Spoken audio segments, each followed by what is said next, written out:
फॅबटेक engineering Kudal, GI rolling shutter, gear shutter, collapsible gates, compound gates, slide gates, grills soil sheet proofing, GI profile sheet proofing आणि AC sheet proofing. आमची वैशिष्ट्ये: quality material, quality making and quality fitting.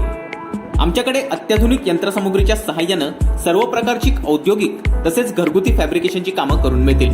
संपर्क: धनंजय मुकुंद चोपडेकर, 9158 75 1738.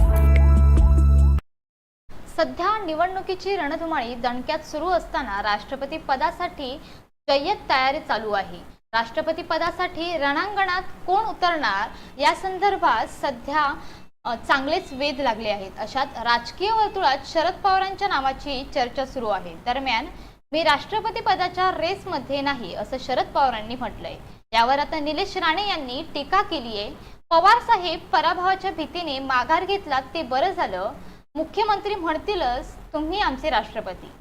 शरद पवारांच्या राष्ट्रपती पदाच्या उमेदवारीवरील निलेश राणे यांनी आता भाष्य केलंय. पवार साहेब, राष्ट्रपती निवडणूक पराभवाच्या भीतीने माघार घेण्याचा निर्णय तुमचा योग्य आहे, कारण तुमच्याकडे मुख्यमंत्री आहेत. ते म्हणतील तुम्हाला मी म्हणतोय ना तुम्ही राष्ट्रपती, मग जिंकण्याची गरज काय?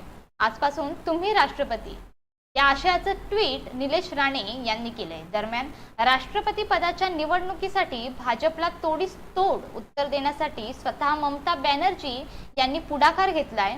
विरोधकांची जोरदार मोर्चा बांधणी सुरू झाली आहे. शरद पवार यांचे राष्ट्रपती पदासाठी उमेदवार म्हणून नाव चर्चेत आहे. मात्र आपण राष्ट्रपती पदाच्या रेसमध्ये नाही असं शरद पवारांनी म्हटलंय. त्यामुळे त्यांच्या या वक्तव्यावरील निलेश राणे यांचं ट्विट सध्या चांगलंच चर्चेत आहे. Bureau news, Kokanshahi, Kudal. असे नवनवीन व्हिडिओ पाहण्यासाठी कोकणशाहीचं YouTube चॅनल सबस्क्राईब करा व बेल बटन प्रेस करा. तसेच फेसबुक पेज लाईक करा आणि इंस्टाग्राम पेज व ट्विटर पेजला फॉलो करायला विसरू नका.